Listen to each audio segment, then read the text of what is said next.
All right. And 5, 4, 3, 2, 1. Peace, peace, and blessings. Welcome to the Black Masculist Podcast Show. I am your host, Varjay Battles, with my cousin Buzzin'. You got your boy, Mel, here. Mr. Soul Adventure. What up? That's what's up, man. Here at the Black Masculist, we advocate and promote the rights of the original man and the positive imagery of black men all across the Americas and abroad. Aligning with the Black Masculinist movement, we seek to end toxic masculinity and heal our brothers one at a time, spiritually, physically, and most importantly, mentally. Black masculinity is not a movement, it is a state of mind. Cuzzo, what's good, man? What's going on? Some of everything, baby. Let's get right into it. I hear that, man. I'm feeling good, man. The website is doing good. Hope everybody out there listening, they're enjoying this pride and independence issue. You know, work really hard on this issue, and want to give back by thanking all our supporters out there. You know, we don't have fans, we got supporters. We got brothers. You know what I'm saying? We got supporters out there. So, you know, we give a shout out to Paper Help Service. Thanks for checking the blog out.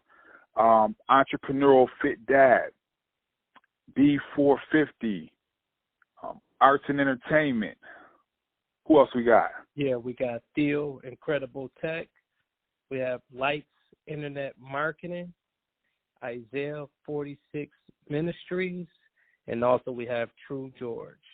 That's what's up, man. That's what's up. I mean, we want to thank y'all for checking out the blog, leaving a comment, liking it, following us, please. Anybody out there, you know, follow us, man. We all about black masculinity, positive imagery of black men, positive news about black men, since that's something that you never really hear or see on TV. You know, we're going to kick this off. We want to kick this off with the quote of the week by the brother Dr. Martin Luther King Jr. Freedom is never voluntarily given by the oppressor. It must be demanded by the oppressed. And I'm going to say that one more time. Freedom is never voluntarily given by the oppressor.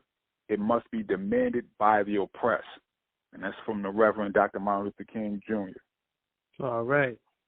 Yeah. Yeah, man. Nothing can change unless you bring force. That's right. And actually, you know, it's kind of funny. Just to jump around real quick.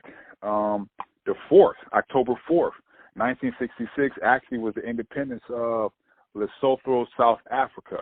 Anyone who's been checking out the blog lately, you've probably been seeing up there not this week, but last week and the week before, I've been putting up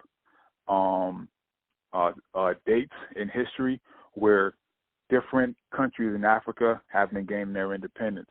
And, you know, there's only one way to get your independence when when you got the foot on your neck, you know. So, you know, you got to fight fire with fire, you know.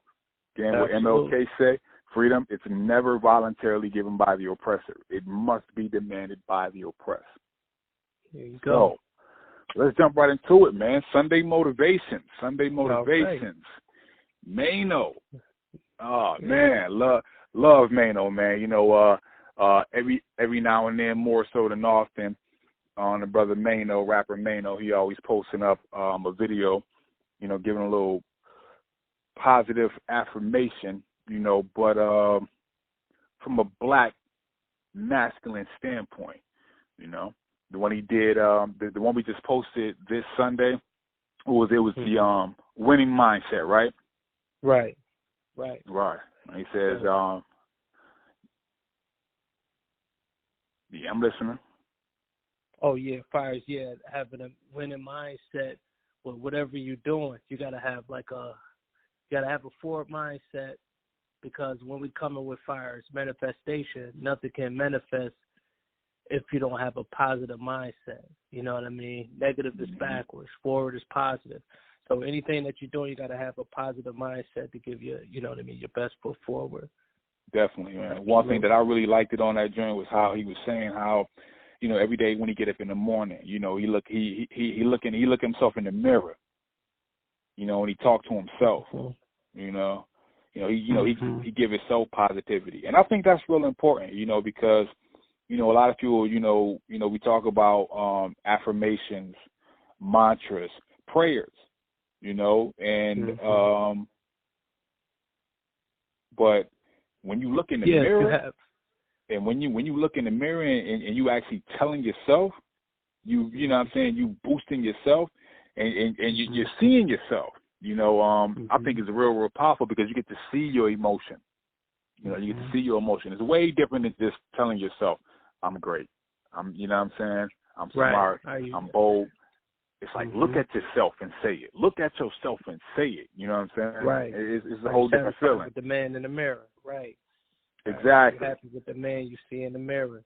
You know what I mean? If not, you have to be real with yourself. You have to be true with yourself and, critique some things that you're not happy with. You know what I mean? It might be a long process doing so, but we have nothing but time when it comes to self-improvement. You know? So, yeah, man, I thought that one was definitely dope, especially for the Sunday motivations. Everybody get their day going right, stand every morning you get up, stand in the mirror, look yourself in the face, even if you're looking crazy in the face. That's even more, that's even, that should be more of a push, look at yourself in the face in the morning, looking in the mirror, you're like, oh, man, I'm looking crazy, man. Yeah, I got to get up. I got to do this, because I'm great. Can't nobody do this but me, That's a fact. Get back in the game. Let's go. Yeah. But, man, not only, did that African country gain its independence this week, in 1966.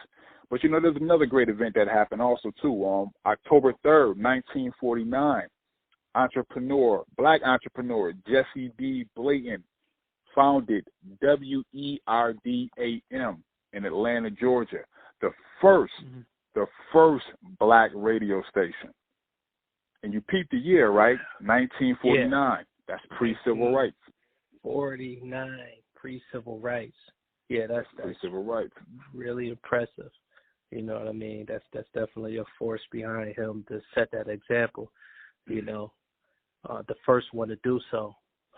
Yeah, and I remember 2 weeks ago when we did the show on the summit, the Revolt Summit, and right. I know there was one time when Killer Mike was, I guess, so explaining when America was great again. And my song made a video about that, how America was never great. And it's like, I see where my song was coming from and also see where Killer Mike was coming from. Because where Killer Mike was coming from, he was talking about situations like that with Jesse B. Blayton in 1949, owning a radio station, a black man owning a radio station. A radio station, right. Pre-civil rights. That, that's proof in itself, right, then and there, that we putting out there on the Black Masculist podcast, on the blackmasculist.com, that, there was times in history, pre-civil rights, pre-integration, where, we was getting busy. There's even, a huge call for argument that we're probably, to some extent, less well off than we were back then. But that's a whole nother conversation in itself, because what I'm saying, it's real crazy. But that is proof in fact that pre-integration, pre-civil rights, what I'm saying, we was owning stuff. We was owning banks. We was owning supermarkets. We was owning car dealerships. We was owning, what I'm saying, this all kinds of stuff, what I'm saying, there's all stuff that was taken away from us. There's no denial with entrepreneurship that runs through our blood. Creators, creating entrepreneurship, it ran through the blood for ages. You know what I mean? So, even being oppressed, still coming out and able to create. You know what I mean? Yes. That takes that takes everything. And it's like self-improvement, preservation. Through all means, through 1949. We talking 1949 radio station. Yeah. Can you imagine what kind of work that was put in to come out like that? Yeah. To be able to, have your own business and talk to the masses on the radio as a black man at that time. There's no back then, radio was like the most powerful thing. All your information pretty much came. Of course they had TVs, but everybody relied on the radio. You know what I'm saying? Right. Everybody relied on the radio. The radios, where they used to run off analog signals. So it was like in a Terminator type event where the computers control everything. They ain't really fucking with the radio. They can't fuck with radio. You know what I'm saying? Radio is probably one of the most powerful communicative devices, ever invented. So, and I remember we discussed that though a while back, a few years back. You was telling me how the radio is one thing that can't be tampered with, that will always last through ages. Yeah. Especially with everything going digital. Now, of course, you got radio that's digital, but for the most part, that analog signal, especially with ham radios, little CB radios, ham radio and stuff like that. Yeah. Man, everything is gone, revert back to the. Exactly. And, since we're talking about back in those days, just recently, we posted on the blog, just recently, the show Godfather of Harlem just came out on Epic. Something I've been dying to see. I have yet to check it out. I'm going to be 100% honest. I have yet to check it out. But from what I've seen and what I've been reading, I can't wait to see it, man. Yeah. I cannot wait to see it. And for those who haven't checked it out yet, The Godfather of Harlem is a TV show on Epix. It's based on the life of Ellsworth Bumpy Johnson, famed business. They called him a gangster. He was a businessman. Right. That was a businessman. And a friend of Malcolm X, right? Exactly. Friend of Malcolm X, friend of Adam Clayton Powell. And actually in the show, you get to see that dynamic. Something that has never really been told in any form of media. You know what I'm saying? The relationship between Bumpy Johnson and Malcolm X. Malcolm X. Because man, I seen a video of old brother was breaking it down. He was like, yo, he's like, yo, Bumpy Johnson will literally kill for Malcolm X. Like Malcolm X had any problems. You know what I'm saying? Bro, I got you. I got you. Behind every great man needs a soldier. Exactly. I even heard, I've even read stories where when Malcolm left the nation, you know what I'm saying, this was the guy that had his back. This was the guy when he needed, you know what I'm saying, weapons, when he needed, you know what I'm saying, money to move around, when he, you know what I'm saying, this was the guy. Right. This was the man. And Bumpy Johnson. Bumpy Johnson, that's crazy. Yeah. And that explains like just the diversity of the black man and able to unify and come together and cover so many different bases, because you could be all of them, but it's hard to give 100% in everything. You know what I mean? It's hard to be a soldier, motivational speaker, a preacher, or however you want to put it. It's hard to do all of these things at once. And, in the way they try to categorize everything, like, for instance, like a gangster can't be best friends with a nerd. You know what I mean? To me, it goes together. You know what I mean? Exactly. It goes together. Like, it covers both bases. Yep. And as a matter of fact, I think that's something I want to do next time too. You know what I'm saying? Next episode we'll probably just skip the usual. We'll probably just dig deep in that. The duality of man. You know what I'm saying? Right. Because there's a lot of things, that, like you said, I mean, people, but that doesn't come from our culture. You know what I'm saying? Because duality is expressed in the majority of original cultures. I know in Taoism in China, you know what I'm saying? Duality, the whole yin and yang, you know what I'm saying? Right, there you go. Yin and yang, you know what I'm saying? You know, exactly, right. Man. It's that balance, you know what I'm saying? It's like, you know, people say stuff like, oh, well, how could he be this, but he doing that? Like, man, it doesn't matter what a person doing, you know what I'm saying? You know, all that matters is what they doing it for. And then wow. when it comes to us, black men, you know what I'm saying, we get it the hardest because conditions are placed, you know what I'm saying, for, you know, the hurdles are placed right in front of us for us to fuck up and do certain things so we can be judged this way. You know what I'm saying? Absolutely. That's almost like taking a fish, putting it on land, and then pointing at it like you can't climb that tree. Exactly. You know what I'm saying? Exactly. Yeah, absolutely. And you know, that's a footnote right there, guys. I mean, far as it's not what they're doing, but what's most important is what they're doing it for. What is the true intention behind it? Because that's what matters, the root of the action. Now, you look at a brother like Bumpy Johnson, you know what I'm saying? Before I had really got deep into Bumpy Johnson, and, you know, I learned most about him through the movie Hoodlum, which is by far one of my favorite movies of all time. You know what I'm saying? With Lawrence Fishburne.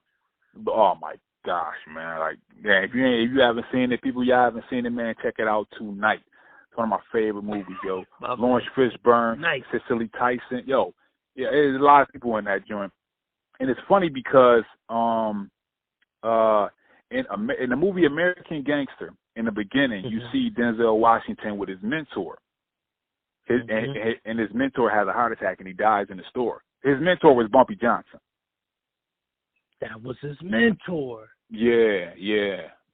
Played by different characters, and like if you see Hoodlum, it'll kind of confuse you because the guy who plays Bumpy Johnson in American Gangster, he plays another character in Hoodlum.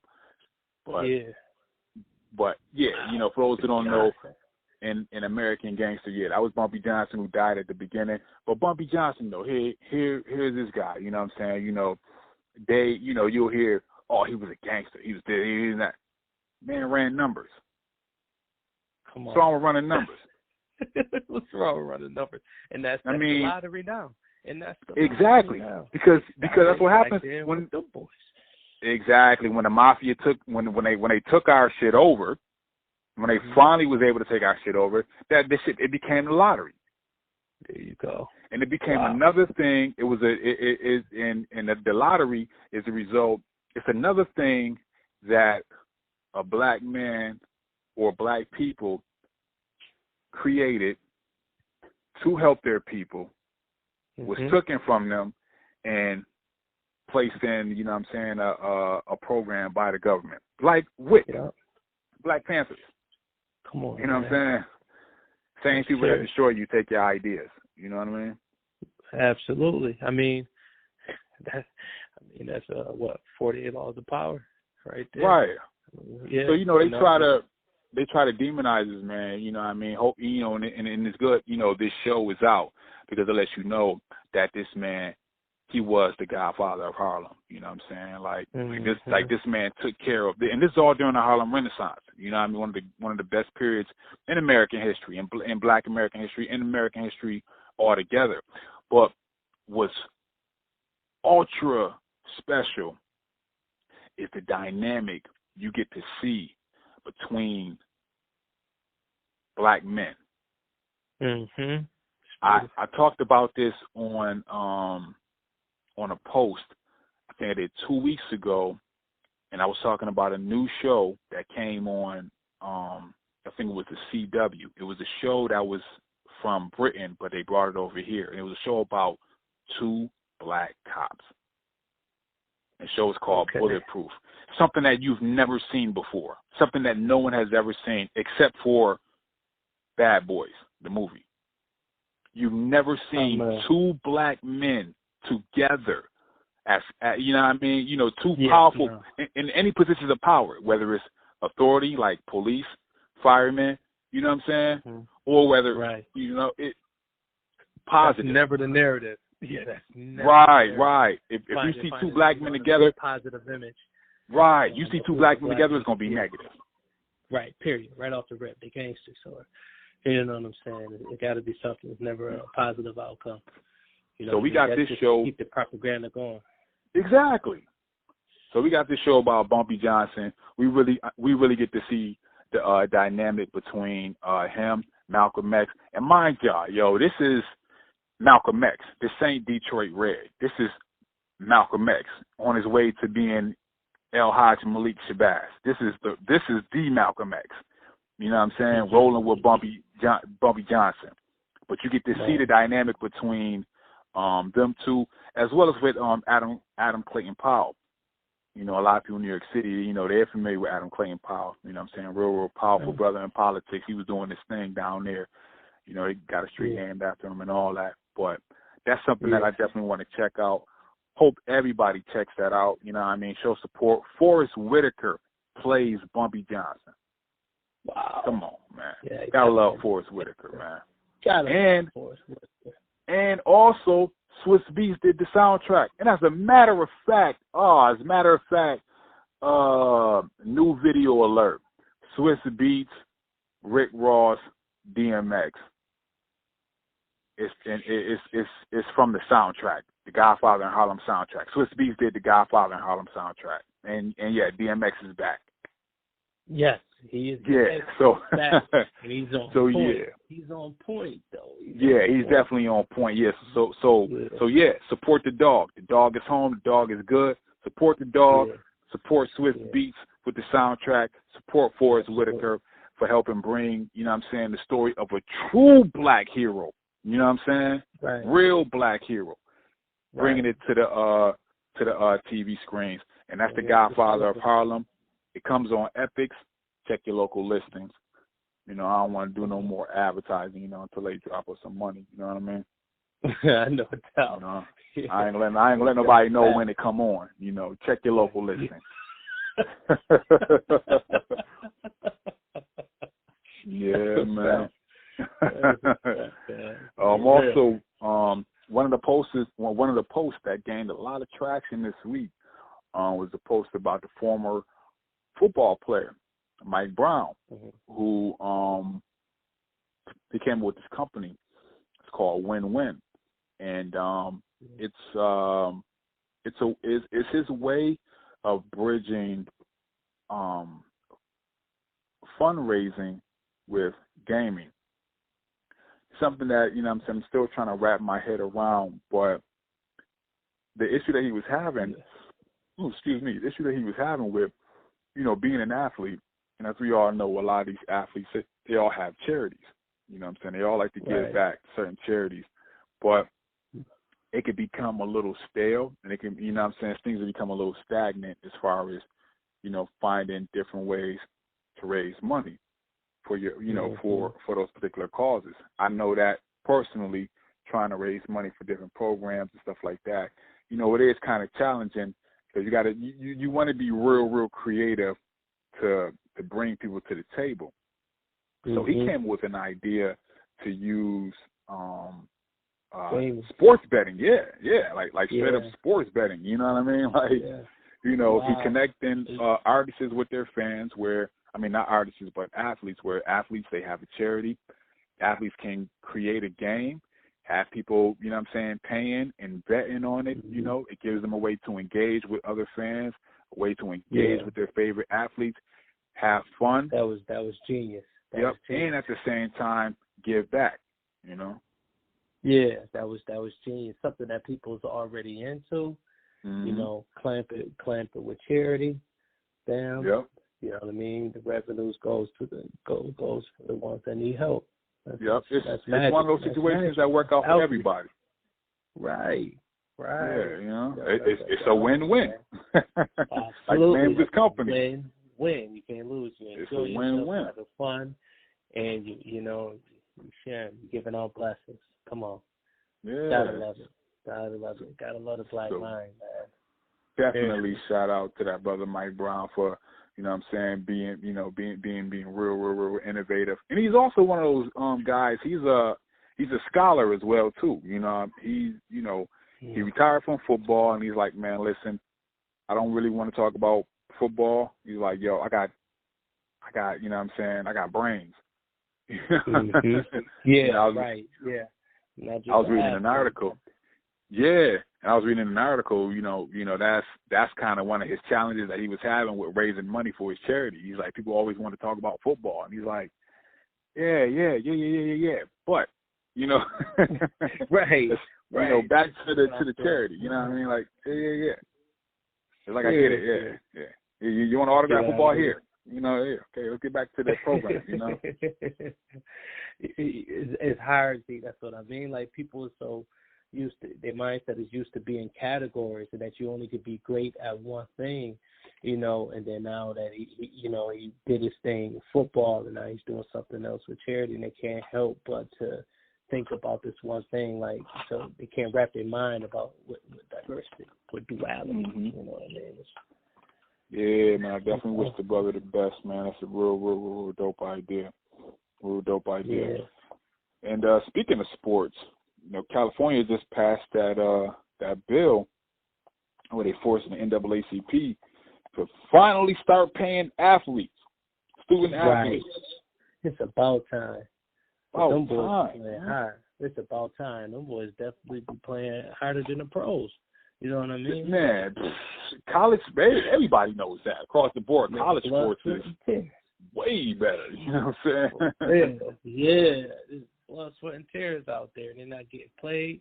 You know what I mean? And I know a few players that was playing college that, you know what I mean, there was some hardships, and there was restraint from, you know, taking donations.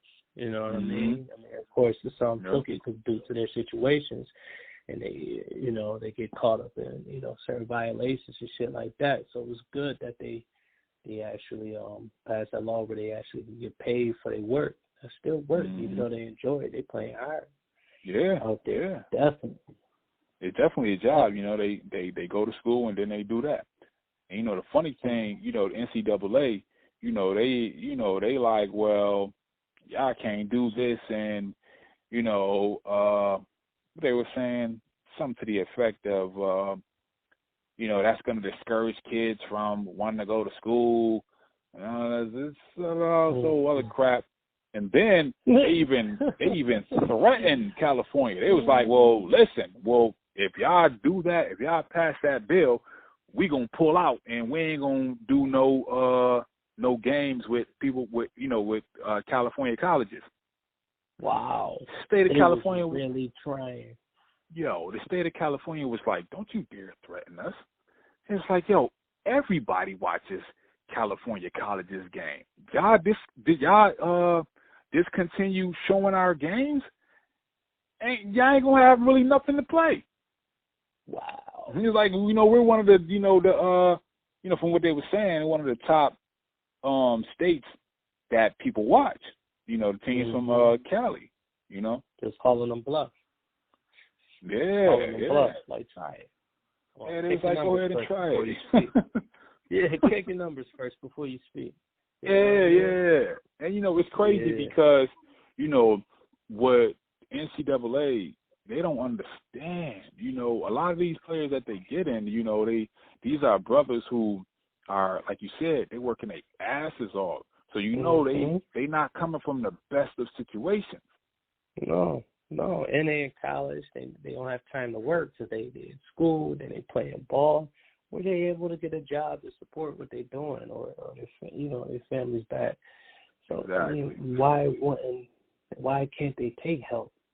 Yeah, you know? I personally think, you know what I'm saying, college athletes, if they get paid to play sports, I think that they'll be more inclined to play it longer.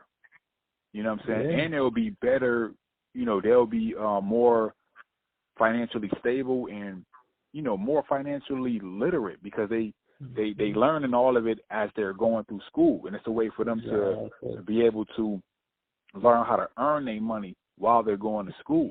So what happens is you get a lot of brothers, they work their ass off and, you know, they have to be poor. They mother have to work like 3 jobs to support their dream of trying to play ball. And so they've been poor for so long.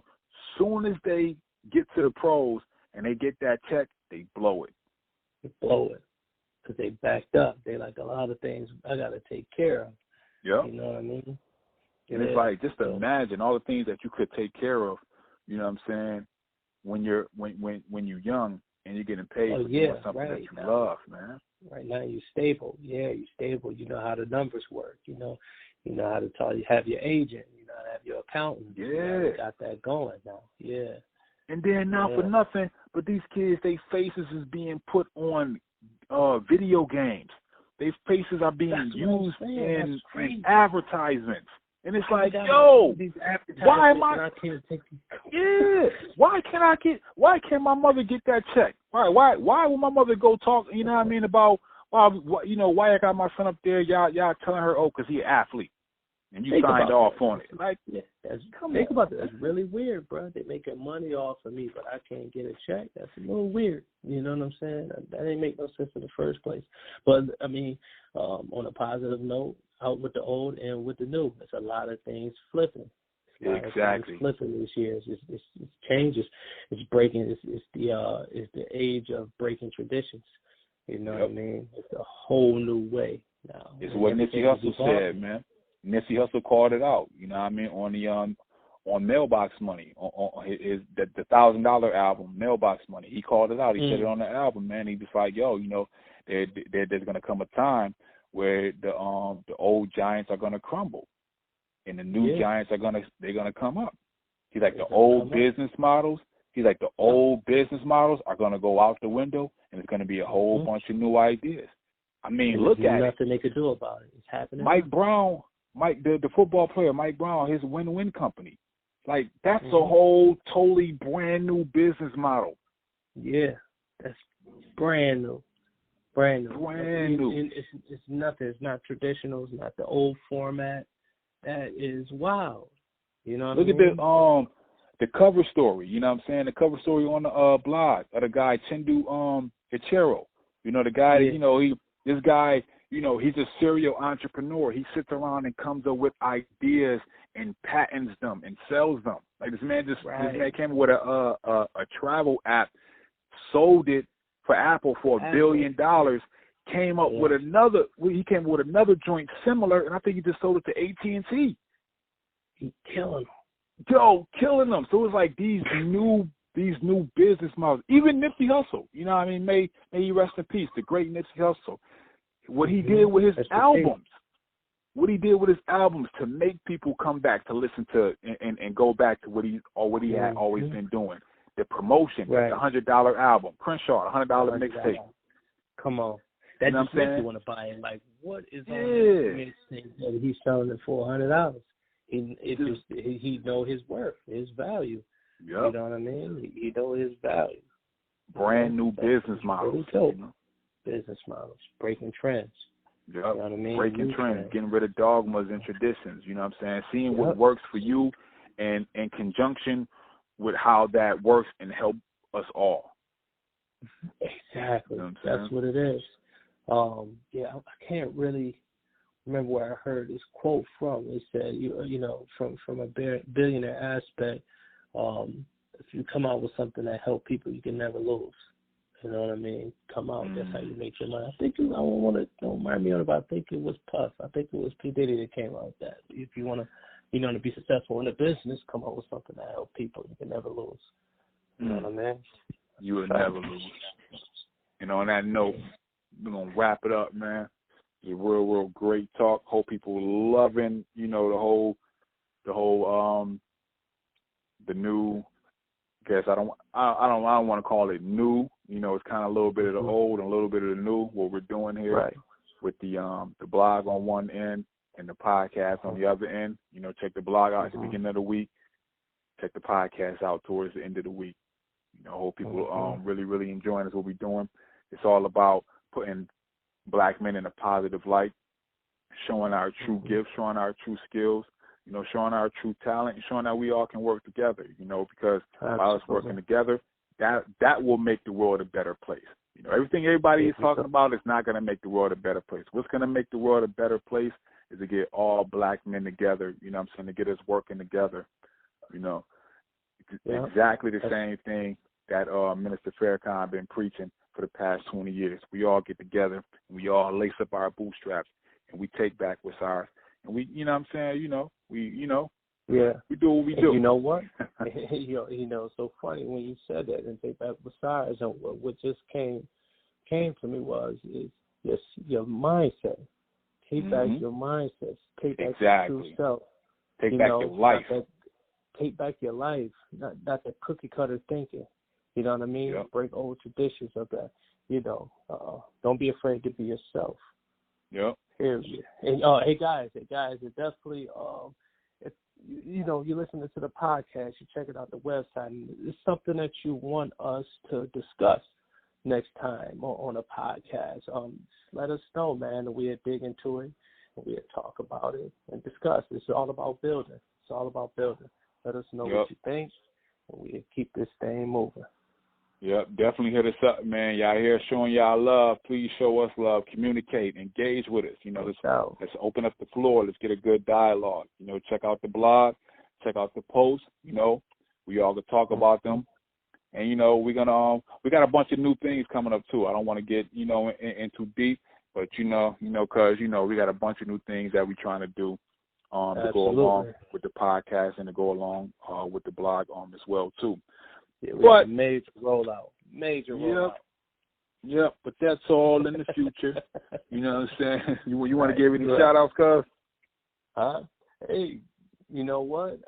Shout out to us, the people, the original man. That's what's up. No one specific. It's all love. Love y'all. That's what's up, man. All that, man. Definitely want to give a shout-out. What he said. Want to give a special shout-out to my man Rock, all my family up in Buffalo, Cousin Buzzin', Natural to God, everybody that's been showing us support from day one. The fans, everybody. Thank y'all so much. We're going to keep it going. We're going to keep rocking. And on that note, want to say peace. Please educate all children every day. Peace. Word up. Couldn't say it no better. Peace.